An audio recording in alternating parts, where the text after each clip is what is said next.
নমস্কাৰ বন্ধু বান্ধৱীসকল, এয়া চাওক আমাৰ দিছপুৰ গুৱাহাটী মহানগৰীত থাকিও ঘৰৰ কঁঠাল খোৱাৰ সৌভাগ্য মিলিছে। কিন্তু এয়া খজা কঁঠাল বুলি কয় মানে গুৱাহাটীৰ ফালে মানুহে, আৰু আমি কেঁচাই খোৱা কঁঠাল বুলি কওঁ। ইমান সোৱাদ ভাবিব নোৱাৰে মানে আপুনি। আমাৰ ওচৰৰ মানে চবেই খুব মানে এইটোৰ প্ৰতি খুব দুৰ্বলতা আছে যে এই কঁঠালটো খুব সোৱাদ। এই বাতিটো আকৌ কি হ'ল, দেউতাৰ বাতি। এইটো দেউতাৰ বাতিটো দেখি পেলাই মই কঁঠাল চাবলৈ যাওঁতেই, দেউতাৰ বাতিটো দেখি কঁঠাল পুৰত হৈছে নাই চাবলৈ যাওঁতে এই বাতিটো দেখি পেলাই বুকুখন একদম কিবা লাগি গ'ল। বোকাত লুতুৰি পুতুৰি হৈ আছিলে। মই বৰষুণৰ পানী এই বাল্টিংটোতে আছিলে, তাতে আউখালি পেলাই চালোঁ যে বাতিটো দেউতাৰ ঠিকেই হৈ আছে। তাৰমানে এই যে দাগ লাগিছিলে, এই এটা মানে ফটাৰ নিচিনা এটা দাগ হৈ গৈছিলে কাৰণে মা ঢুকোৱাৰ পিছত মই বাতিটো বদলাই পেলাই দেউতাক নতুন বাতি এটা দিলোঁ, যিহেতু এনেকুৱা ফাটি যোৱা বাতিত খাব নাপায় বুলি কয়। বাতিটো মই চেঞ্জ কৰিছিলোঁ যদিও তাত কিন্তু ফুলহে ৰুই থৈছিলোঁ। কিন্তু যিহেতু 3 বছৰ হ'ল, এতিয়া মা ঢুকুৱা 3.5 বছৰেই হ'ল, গতিকে কেনেবাকৈ পৰিলে ফুল ৰুই থোৱাৰ পৰা, সেইকাৰণে চাগে তেনেকৈ থাকিলে। আজি আকৌ আনি পেলাই মই ধুনীয়াকৈ মানে ফুল ৰুই থৈছোঁ, কিয়নো এই বাতিটোত মানে দেউতাৰ খুব স্মৃতি সজীৱ হৈ আছে। দেউতাৰ স্মৃতিবিলাক, দেউতাই সদায় এইটোতে জলপান খাইছিল, আৰু মায়ে ধুনীয়াকৈ মানে এই চিৰা জলপান, মোৰ বিয়াৰ পিছত চিৰা জলপানেই খাইছিল দেউতাই। চিৰা, গাখীৰ আৰু কল অকণমান সানি দিয়ে মায়ে, আৰু তাতে চেনি বেছিকৈ দি পেলাই খুব কম বস্তু খায় আৰু কম পৰিমাণৰ। মায়েহে জানে মানে সেই জোখটো, তেনেকেই খাইছিল। পিছলৈ কিন্তু ৰুটি খোৱা হ'ল আৰু ৰাতিপুৱা। আৰু এইবাৰ প্ৰথম কিন্তু মা দেউতা অবিহনে প্ৰথম এই যে ঘৰৰ কঁঠাল মানে আমি এয়া কাটিছোঁ আজি। খুব বুকুখন মানে খুব কিবা লাগি গৈছে। কেলৈ জানেনে, এই যে সদায় তাৰমানে কি হ'ল, এই যে দেউতাহঁত থাকে, মা দেউতা থাকে, আৰু মই খাওঁ। আমাৰ ঘৰত মানে বেলেগে এইবোৰ নাখায়, চব বস্তু নাখায়। কঁঠাল চঠাল খোৱা মানুহ অকল মা দেউতা আৰু মই, আৰু মায়েও খুব কম খায়। এই সজা কঁঠাল বুলি আৰু 2 পিচ খায়। দেউতাই মই কিন্তু ফ্ৰুটছ খুব খাওঁ, আৰু সেইকাৰণে দেউতাই আনি চিধাই মোকে দিয়ে যে জোনা ল। আৰু এই আগতেতো প্ৰথম বিয়াৰ পিছত সেই ডাঙৰ ছোৱালী থাকে পূৰবী বা তেওঁৰ মানে ছোৱালী মাইনা আৰু আমাৰ ঘৰলৈ এটা যিকোনো বস্তু মানে 2টা টোপোলা আনে, আৰু মাইনাৰ এইটো মাইনা আৰু এইটো ল, এইটো কাট, এইটো টোপোলা মাইনাৰ, এনেকৈ কয় আৰু দেউতাই। এই যে দেউতাবিহীনভাৱে মানে এইবাৰ প্ৰথম কঁঠাল খাইছোঁ, ইমান বেয়া লাগিছে, মনটো খুব মানে দুখ লাগিছে। ঘৰখনৰ প্ৰতিটো বস্তুতে মা দেউতাৰ কথা সজীৱ হৈ আছে যদিও মই কি হয়, খুব বেছি মিছ কৰা মানে খুব হৃদয়ৰ সৈতে মানে দুখ নকৰোঁ।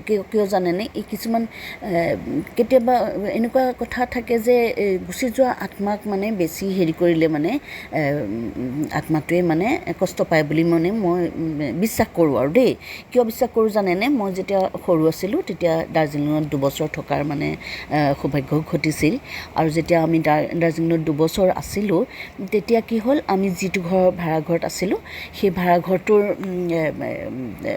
বহুত দাৰ্জিলিঙৰ ঘৰবোৰ এই শ্বিলঙৰ ঘৰৰ নিচিনা কেইবা মহলাও থাকে। আমি ওপৰ মহলাত আছিলোঁ, তলত মহলাত মানে মালিক আছিলে। আৰু যেনেকৈ ওপৰত দেখিলে 2 মহলা যেন লাগে, বেক চাইডে দেখিলে 7 মহলা 8 মহলা হয়, তেনেকুৱা ধৰণৰ দাৰ্জিলিঙৰ ঘৰবোৰ।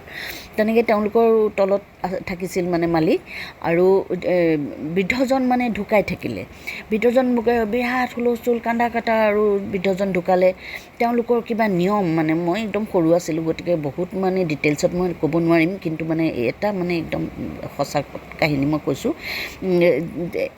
খুব মানে কান্দা কাটা, আৰু সেইদিনাখনতো গ'লে, আৰু পিছদিনাখন তেওঁলোকৰ 2 নে 3 দিনৰ দিনা নে কি মানে হেৰি কৰে, আৰু এই লামাবিলাক আহি পেলাই আচৰিত ধৰণৰ মন্ত্ৰ গায়। মানে মই ভয়তে গুচি আহিছোঁ, মানে তেওঁলোকৰ ঘৰৰ পৰা ইমান ভয়ংকৰ গা শিয়ৰি যোৱা মন্ত্ৰ কিছুমান গায় লামাসকলে। গাই পেলাই মানে তেওঁলোকৰ আত্মাটো মাতে, মানে মৃতকৰ আত্মাটো মাতি পেলাই সোধে যে আৰু কি আশা থাকিল, মানে তেওঁলোকৰ যি আশা থাকিল সেইবিলাক পূৰণ কৰে। মানে তেওঁলোকৰ এইটো পৰম্পৰা, আৰু আমাৰ যেনেকৈ শ্ৰাদ্ধ কৰাৰ যি নিয়ম, তেওঁলোকৰ তেনেকুৱা এটা পৰম্পৰা আছে যে মৃতকৰ আত্মাটো মাতি পেলাই সোধে কি আশা থাকিলে, সেই আশাটো পূৰণ কৰে আৰু সন্তানসকলে। সেইদিনা আকৌ সেই বৃদ্ধজনৰ মৃত আত্মাটোক মাতোতে কিন্তু বৃদ্ধজনে বেলেগ একো নালাগে, খালি মই বুঢ়ীক লৈ যাম বুলি ক'লে। বুঢ়ী মানে মাকজনী ধুনীয়া, দাৰ্জিলিঙৰ মানুহবোৰ খুব ধুনীয়া, ৰঙা ৰঙা গাল, একদম গুলপীয়া নিচিনা গালবোৰ দাৰ্জিলিঙৰ মানুহবোৰৰ। সেইটো সময়ত মোৰো গালবোৰ গুলপীয়া হৈ গৈছিলে, মানে ইমান ধুনীয়া এই ৱেডাৰৰ কাৰণে, মানে বৰ ঠাণ্ডা যে তাত। যেতিয়া হুলস্থুল আৰু কান্দা কাটা, সেই কান্দা কাটা যেতিয়া ঢুকাই কোনোবা, এই প্ৰথম দিনা খুব কান্দা কাটা হয় ন, তাৰপিছত অকণমান খাম কাটে, আকৌ সেইদিনাখন মানে বিৰাট কান্দা কাটা। কি হ'ল না, বুঢ়ীকো লৈ যাব। আৰু সঁচাকৈ বুঢ়ীগৰাকী মানে শুই আছিলে ৰাতি, আৰু ৰাতিপুৱা নুঠিলে আৰু তেনেকুৱা।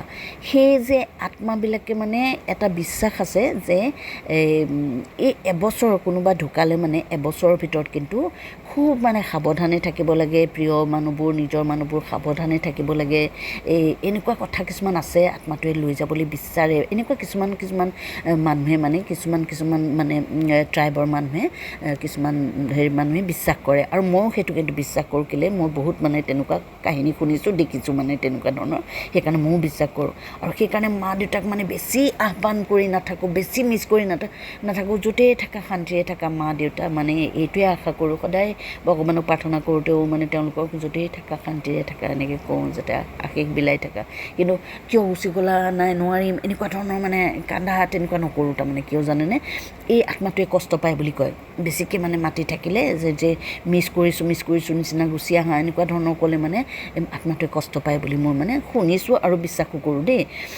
সেইকাৰণে মানে কিন্তু এই যে আজি মানে একদম ৰ'ব পৰা নাই, মানে ইমান দুখ লাগিছে। কঁঠাল ঘৰত কঁঠাল কাটিছোঁ, আৰু মানে দেউতা নাই আজি। মাটো বাৰু 3 বছৰ হ'ল মায়ে খোৱা নাই, মাক ইমান ইণ্টাৰেষ্টো নাই। মায়ে ফ্ৰুটছ খাই খুবেই মানে ভালেই নাপায়। মই জোৰ জবস্তিহে দিওঁ, মাক খাই চাওক খাওকচোন অকণমান বুলি কওঁ, সেই বুলিহে খায়। কিন্তু দেউতাই কিন্তু যেতিয়াই দিলেও খায়। আৰু মানে মোৰ খুব দুখ লাগিছে আজি, মোৰ মানে ভাবিব নোৱাৰা ধৰণৰ দুখ লাগিছে।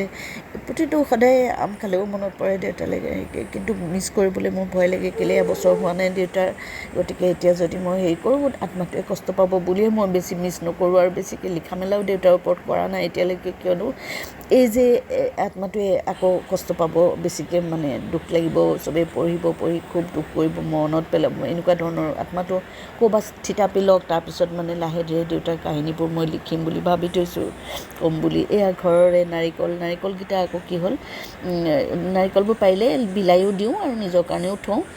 তেনেকৈ 3টামান থোৱা, মই গুচি গ'লোঁ শিৱসাগৰলৈ, গুচি গ'লোঁ যে 3টামান মানে বিচনাৰ তলতে সোমাই থাকিলে। বোৱাৰীজনীক দি থৈ গৈছিলোঁ, বাহিৰত উলিয়াই থৈ গৈছোঁ, আৰু 3টা মই বিচনাৰ তলত সোমাই থৈছিলোঁ। সেই 3টা আকৌ গছ গজি গ'ল। আজি ইমান দুখ লাগিছে, সেইটোতো দুখ লাগিছে। 3জোপা গছ যেন মই কাটি পেলালোঁ তেনেকুৱা লাগিছে। এজন মানে ওচৰৰে ভাইটিক মই গুচাই দিবলৈ দিলোঁ, ফালি দিবলৈ দিলোঁ, ফালি চাবলৈ ক'লোঁ। ফালি চাওঁতে গোটেই কেইজোপাতে গছ ওলাইছে। ইমান দুখ লাগিছে মানে, এই যে 3জোপা নাৰিকল যেন মই আজি কাটি পেলাইছোঁ তেনেকুৱা লাগিছে। 3জোপা নাৰিকল গছ হ'লহেঁতেন, আৰু তেওঁ যদি মোক গুচাই থাকোঁতে যদি ক'লেহেঁতেন যে বাইদেউ এয়া পোখা মেলিছে বুলি, মই তেতিয়া কাটিবলৈ নিদিলোঁ, তেনেকৈ থৈ দিলোঁহেঁতেন। কিন্তু তেওঁ নকৈ যেতিয়া একেবাৰে ফালিছে, তেতিয়াহে মোক কৈছে, বাইদেউ এয়া এনেকুৱা ওলাইছে। মোৰ ইমান দুখ লাগিছে আজি, মানে দিনটো মোৰ খুব বেয়া লাগিছে। আৰু এয়া মই খজা কঁঠালটো কাটিলোঁ, কটাৰ পিছত আকৌ এয়া মানে গোলাম ওচমানী আমাৰ ওচৰতে মানে তেখেতৰ ঘৰ, এতিয়া তেখেত নাই, ঢুকাইছে। তেখেতো খুব ভাল মানুহ আছিল, খুব মৰমীয়াল মানুহ আছিল গোলাম ওচমানী।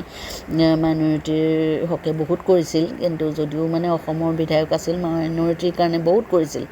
আমাৰ সকলেও যদি আমাৰবোৰৰ কাৰণে বহুত কৰিলেহেঁতেন, তেতিয়া আমাৰ এই অৱস্থা নহ'লেহেঁতেন। তেওঁ কিন্তু এই প্ৰতিবেশী হিচাপে কিন্তু খুব সুন্দৰ ভাল প্ৰতিবেশী আছিল। তেওঁ সদায় ফল মূল, এই যে ঘৰত লগা তেওঁৰ এইটো আমাৰ ঘৰৰ কঁঠাল, আৰু এটা দেখুৱাম আপোনাক, সেইটো গোলাম ওচমানীৰ ঘৰৰ মানে কঁঠাল। সেইটো খুব মিঠা দেখাত, কিন্তু অলপ ৰংটো ঢেলা যদিও সেইটো পকাকৈ খোৱা কঁঠাল, আৰু এইটো কেঁচাই খোৱা কঁঠাল। এই কঁঠালটো আকৌ গোলাম ওচমানীয়ে প্ৰতিটো ছিজনতে আগতে আমৰ ছিজনত বৰ ধুনীয়া আম কেইটামান পঠাই দিয়ে, কাম কৰা থকা মানুহজনৰ হাতত কেইটামান আম পঠাই দিয়ে। লিচুৰ সময়ত খুব ধুনীয়া লিচু কেইটামান পঠাই দিয়ে দেউতাৰ কাৰণে, মানে খুব ধুনীয়া লিচু কেইটামান পঠাই দিয়ে। তাৰপিছতে আৰু কেতিয়াবা আপেল আঙুৰ এনেকৈ আকৌ এই যে ঈদৰ সময়তো কিবা কিবি অলপ দি পঠাই ধুনীয়াকৈ এটা মানে হেৰি দিয়ে তেনেকুৱা ধৰণৰ খুব মানে হেৰি গোলাম ওচমানী কিন্তু প্ৰতিবেশী হিচাপে খুব ভাল প্ৰতিবেশী আছিলে দেই। এইটো গোলাম ওচমানী ঘৰৰ কঁঠাল। এতিয়া তেখেত নাই যদিও তেখেতৰ ঠাইত এজন আছে, সেই তেখেতে কিন্তু এই পৰম্পৰাটো ৰাখিছে। গোলাম ওচমানী নাই যদিও তেখেতে এই ফল মূল পকিলে অলপ হ'লেও আমাৰ ঘৰলৈ মানে আগবঢ়ায়। ময়ো দিওঁ অৱশ্যে, নাৰিকলো দিওঁ, হেৰি কঁঠালো দিওঁ। এইটো পকা কঁঠাল তেওঁলোকৰ ঘৰৰ, কিন্তু ৰংটো যদিও ঢেলা কিন্তু খুব সোৱাদ।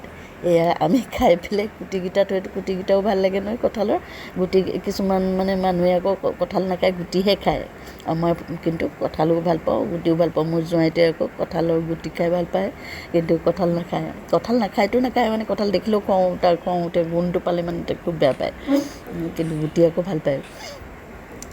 এই যে দেখিছে এইখিনি সৰু ফুটাটো, এইটো ওচমানীৰ ঘৰৰ খুব মিঠা, এওঁ খালে।